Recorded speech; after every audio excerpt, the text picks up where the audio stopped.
The International Association for Near-Death Studies presents NDE Radio, a weekly exploration of near-death experiences and similar encounters with the other side. Now, here's your host, Lee Whitting.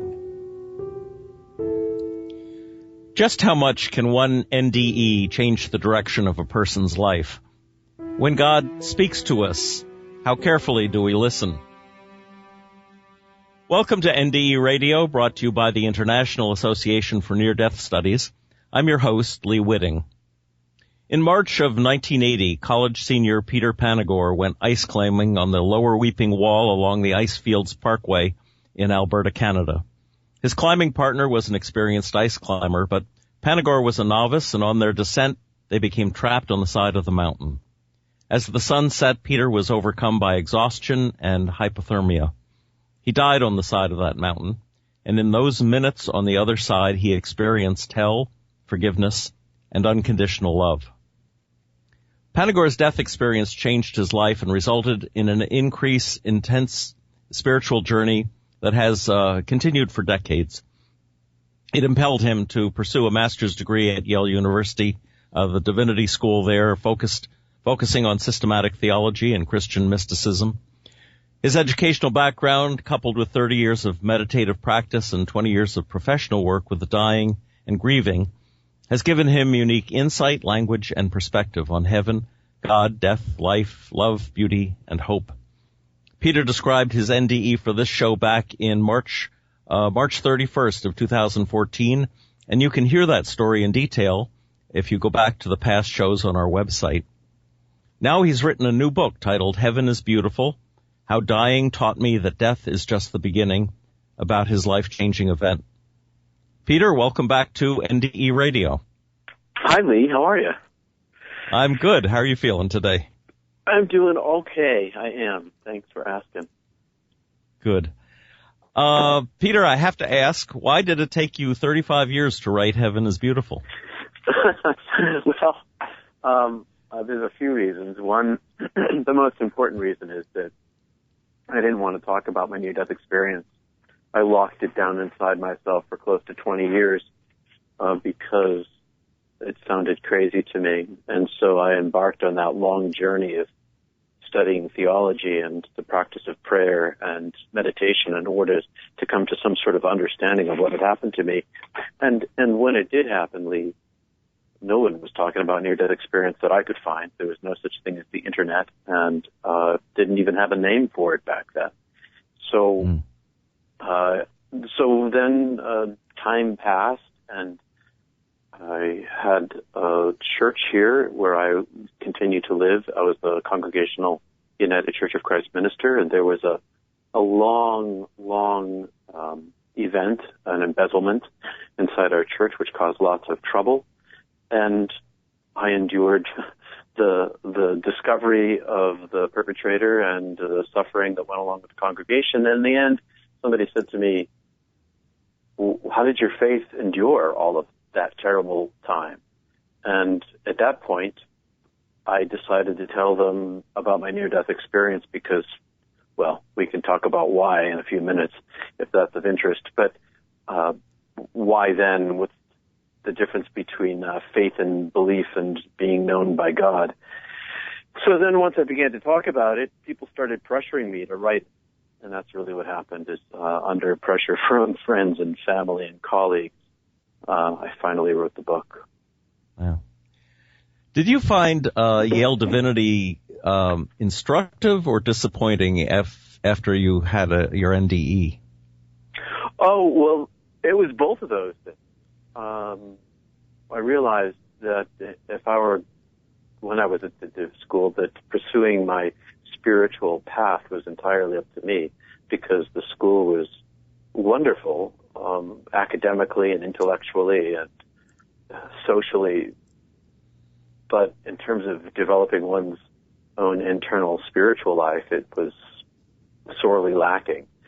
So I didn't go to the DIV school to pursue my own prayer life, which I was doing anyway. I went to the DIV school to educate my mind about the possibility of that there might be other people like me in the history of the world. And I figured the most likely place to find that was in the literature, the ancient literature. So in that regard, it was fantastic. But in terms of my spiritual life, that was entirely up to me. Yeah. I have told people in the introduction that they really have to check out your story on the March 31st, 2014 show. So I'm not going to ask you to go into the details of that, but perhaps more of the reflections that you've had since then. One of the questions I wanted to ask was, God told Moses, I am. He incorporated that word, incorporated past, present, and future in his name. Did you get that feeling of timelessness when you spoke with God, or did you feel that time was combined? In other words, go ahead. Well, you got the question. I did. It's a little of both. It's a little of both, because I could see inside of time. I could see how time moved separately from where I was. But I also knew that time was an illusion and that only the eternal is real. And the eternal has no present, past, or future. It always is. And so God did say to me that famous quote that not Teresa, but was it Gillian in Norwich? I think it was Gillian in Norwich. All is well, all has always been well, and all will be well because of my love.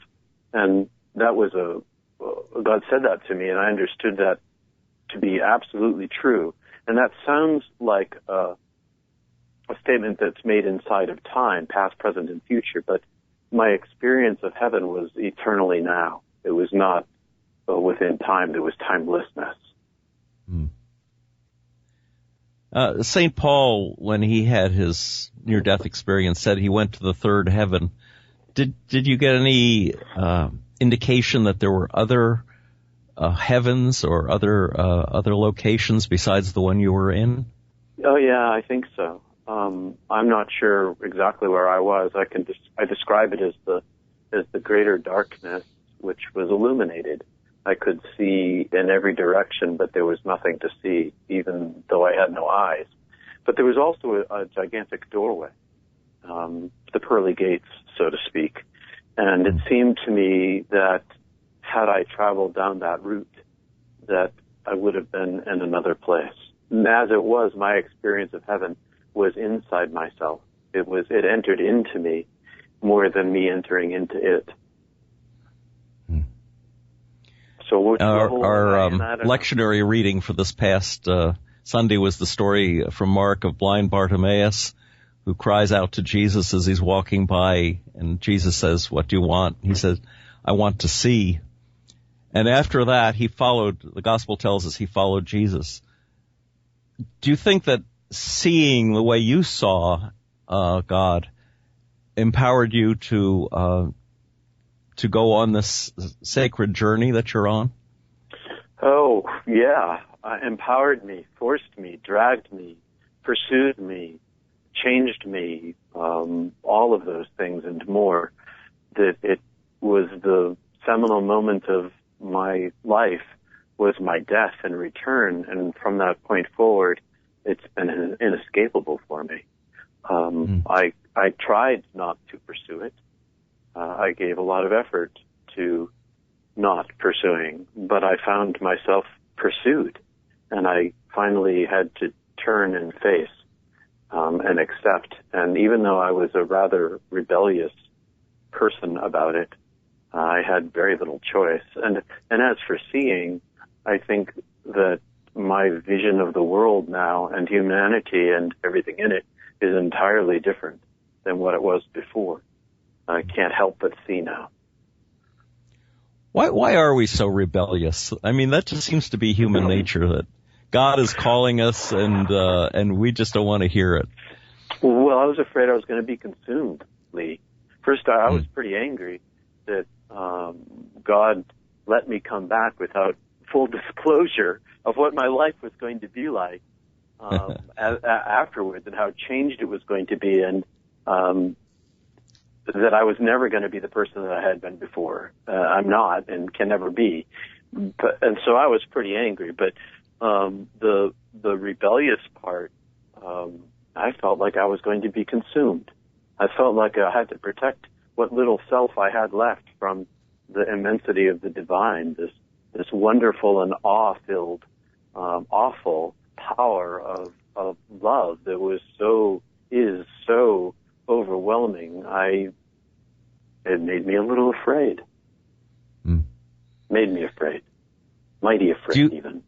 Do you think that's our ultimate goal, though, to surrender and be consumed by God? Are we ultimately meant to lose our ego and merge with the light? I don't know about the ego in terms of consciousness and knowledge and identification of self, but if ego is the attachment to self, then yes.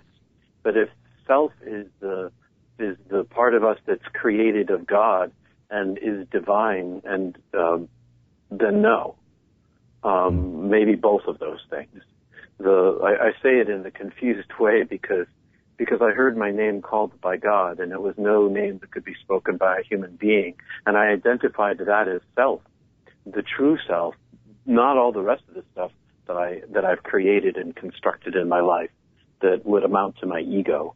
I think that the ego is consumed in the nature of the love, the fierce love and beauty of the divine. The separation, shall I call it, the separation dissolves, even though I remained myself. Yeah. Years ago, I was clearing some land, and I had a huge bonfire burning. And as I was standing there and it was getting dark, I was watching these little sparks fly off from the main fire and thinking, that's what we human beings are like. And if we go off by ourselves, we ultimately go out. But if we could somehow merge back into the main flame, we probably go on forever. I don't know if that's, I interviewed somebody else, for the show who had a near-death experience in which he was 21 years old. He was merging into the light. And he said, all of a sudden, he said to God or to himself, I'm only 21 years old. I haven't really lived yet. And immediately he was thrown back out of the light and into a waiting room to go back to his body. And that I guess we have a certain degree of desire to be ourselves and to be independent of God. I think so. Can I tell you two dreams, Lee, that I haven't spoken of before publicly? Sure. My near-death experience occurred in what would have been my junior year of college. In my sophomore year of college, I went backpacking on the Appalachian Trail in March for 7 or 8 days in Massachusetts and northward toward Vermont with a buddy of mine. And we were backpacking out there, and one night we stayed at a half cabin. And as I fell asleep in this half cabin, I had a dream vision in which I was taken out of myself and brought into a greater darkness. And I knew that I was asleep, and I knew that I had been taken. And in this space, I saw myself from outside myself and inside myself, and my hands suddenly were put up in front of me, and a hand appeared, and the hand carried a tiny vial, a glass vial filled with gold dust, and the voice that has no sound said inside of me, "This is my gift to you. I give it to you." And it poured the gold dust into my hands, and the breath blew, the wind blew, and blew it all away and said, "Now give it away." And I awoke, shocked, unable to understand what was going on. Then I fell back asleep again, and immediately I was plucked out of myself again. And this time I was in the same space, but I was standing in a column of fire. And the fire was burning inside of me and around me, and I was frightened. And above me and below me, it was like getting caught in a fire-nado, if you've ever seen those videos, where the column of fire shoots up. And I was frightened, and the voice said inside of me, you won't be consumed. And I woke up again shocked, and I kept these things to myself until a decade later when I talked to my spiritual advisor at St. Joseph's Abbey, the Trappist monastery, about them. But I have recently come to these two conclusions, or at least for the moment conclusions. One, that I have a gift to give away, and the gift isn't mine. It's that God is love, and that every human being should have hope that God is love because God is real. And two, that I won't be consumed, that I will be burned and not consumed. I'll still be self, me, but I'll belong more to God. And so I need not have fear. And it took me decades to get to the place where I am now with that, because I had a rebellious will. So that would tell us that we can be enlightened without being consumed, without being absorbed in God. I would say that is true. Wow. And yet, when you're confronting God, the power of that love is so overwhelming. Overwhelming. That it must be difficult to resist. Well, I when I was in that place of divine heaven, I wasn't resisting. I had no resistance. I was still created. I was a being created by God. And that was really clear to me, that I was not self-made. And I was also separate from the immensity of God. I didn't meld into the infinity of God. I was more like being infilled with as much as I could stand, as my form could stand. And God was still a million times, a billion times more than what I felt. I could perceive that the love of God was greater than my conception or experience of it, even then. The Eskimos, they say, have 30 different words for snow, and the Greeks have a few words for love. We just have love as the word. And how would you define love? Or how do you think God defines love? I say, I love my wife, and I say, I love pizza. I say, I love my child. I say, I love this day. And they all express these different things. Everybody knows what it is to love another human being, and parents know what it's like to love a child and how that love is different than the love of a friend. I think that all these things, all the love, all taken together on earth, of every kind of love that there is, approaches or looks toward the divine love. And the divine love seemed to me to be 100% forgiving, 100% merciful, 100% times a million more than the greatest love I've ever felt here. It's the love of God is immense. It's unspeakable. I don't know what more to say. Is it your estimation as a Christian that other people of other faiths, people with no faith, are as loved by God as we are? I think every single human being is loved by God as I am. Beloved in particular and known fully, with no part unknown, and absolutely loved. Then where does the notion of justice come in when we think of a judgmental God or a punishment for a life badly lived? All I can say is I went through judgment and punishment, and I went to hell, and the hell I went to was to suffer all the pain that I'd caused everyone my entire life, from sort of like a life review from their point of view, to feel their suffering. And I judged myself, and I didn't make myself see this or feel this or judge myself. It just was what happened to me. And I was guilty, and I was shamed in the presence of the great divine love, which was present to me fully at that same time, saying inside me, I love you, I made you, you're my creature, I know you, nothing about you is unknown. And so I felt cleansed of the burdens that I carried across. And I expect, Lee, to go through that again.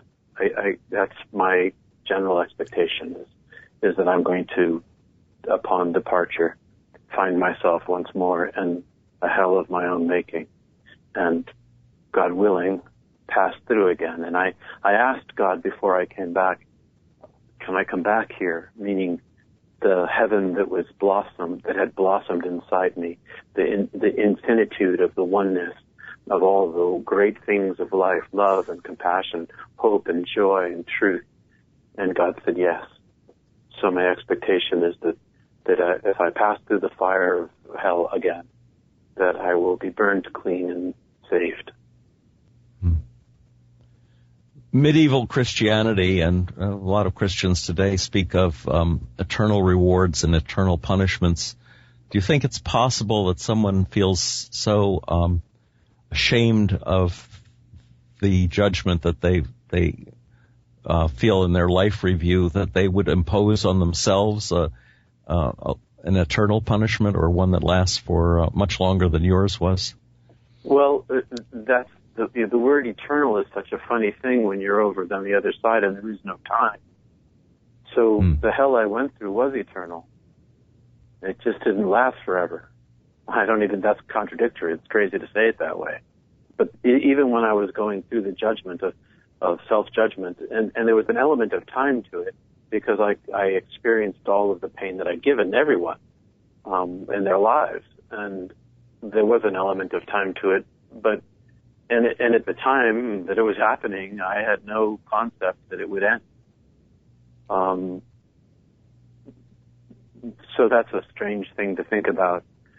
But really what saved me, I think, maybe it was that I was ashamed of what I had done in the presence of the divine, and I couldn't see any other way to be than ashamed. The purity of God's love and beauty was so incredible that the dross of my life was so ugly that I had no compulsion to be anything other than ashamed, and that it wasn't I didn't forgive myself. God forgave me, and that was what happened to me. Mm-hmm. Psalm 139 says, "Where can I flee from your presence? If I'm in heaven, you're there, and if I'm in the depths of hell, you're there too, and darkness is as light to you." So it sounds like it's possible to be in the presence of God's love and be in hell at the same time. In other words, I was in the presence of God's love and in hell at the same time. Oh. Because God's presence, I couldn't, when I was going through the cleansing, I couldn't feel the infill of love that I had felt before, but God was completely present to me, inescapably so. Just in a different way, sort of outside myself rather than inside myself. It's interesting that many people who have near-death experiences describe God as light, golden light, or white, pure white light.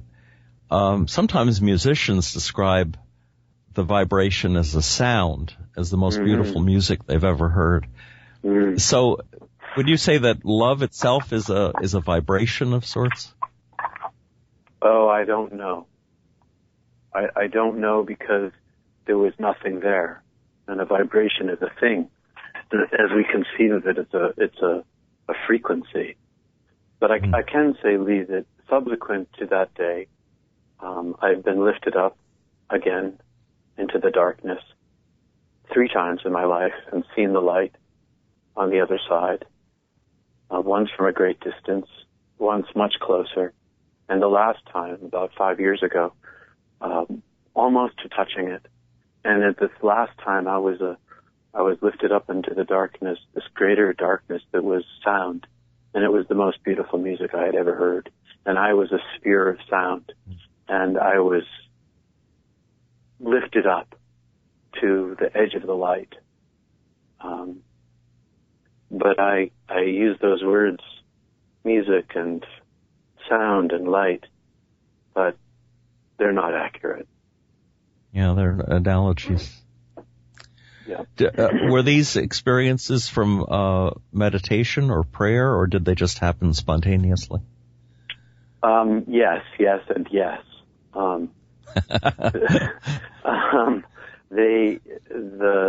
In the mystical tradition of Christianity, one can practice meditation in order to make oneself available for the divine grace. But ultimately, it's the divine grace that brings you to a unitive state, not yourself. So yes, the practice of prayer, according to mysticism in the West, can enable one to be present to the divine, but it's the divine that does the plucking, the lifting, and the taking of the self out of the body and into the divine presence. Why do you suppose grace, or perhaps call it the Holy Spirit, is so selective that some experience it and others don't? Oh, I think many people experience grace. They just don't know what it is. I think it's a pretty common experience to have the soul touched by the divine finger and lit a fire, and a conversion experience, so to speak. Even outside of Christianity, a person who's been a deist who suddenly is out in nature and finds him or herself uplifted in some inexplicable way, and now feels that nature speaks directly through the soul of God speaks through nature to them. Or in church, or I think the divine finger touches many, many human beings. I think that there are what Evelyn Underhill describes as geniuses of mysticism who climb the mountain and get to look down across to the other valley where the light is. Most of humanity stays down in the previous valley and can see the light reflected on the clouds above. It's the rare person who is able to get up to the peak to look down. And why would that not be true? If there are mathematical geniuses among us, or astrophysical geniuses, or medical geniuses, or artistic geniuses, why can't there be a mystical genius, someone who has the predisposition and given the right tool set of prayer and contemplation, able to climb the mountain to a place of soul emptiness where God is able to pluck more readily and show. So I think many people, have a divine experience of God, but I think that the higher levels of mysticism are unique to individuals. We have just a minute or two left. I wonder if you could tell folks a little about your book and why they should get it and what they can expect to learn from it. Oh, sure. Thanks, Lee. PeterPanagore.com is a good place to look to begin. But the book itself, Heaven is Beautiful, How Dying Taught Me That Death is Just the Beginning, is really a book of hope. It's a high adventure, mountaineering book that I tried to write as I would an engaging novel, even though it's true. And in the end, it's a book about love and hope. I wrote it for near-death experiencers who feel unable to speak, that they're not sure who to talk to encourage them to speak to those they love. And I wrote it for people who are afraid of death, that they might have hope that in the next life they will find love and beauty and truth, and that they will come to trust those of us who've crossed over and come back, that this is not the end. This world is the illusion of finitude, and the other side is the reality of being. Well, Peter, thank you so much for this. Unfortunately, we're out of time for today, but my thanks to Peter Panagore for sharing his story with us. And if you would like to listen to this show again or any other of our previous programs, please visit our website at nderadio.org. And for more information about IANDS, please visit that website at iands.org. This is Lee Whitting saying thanks for listening.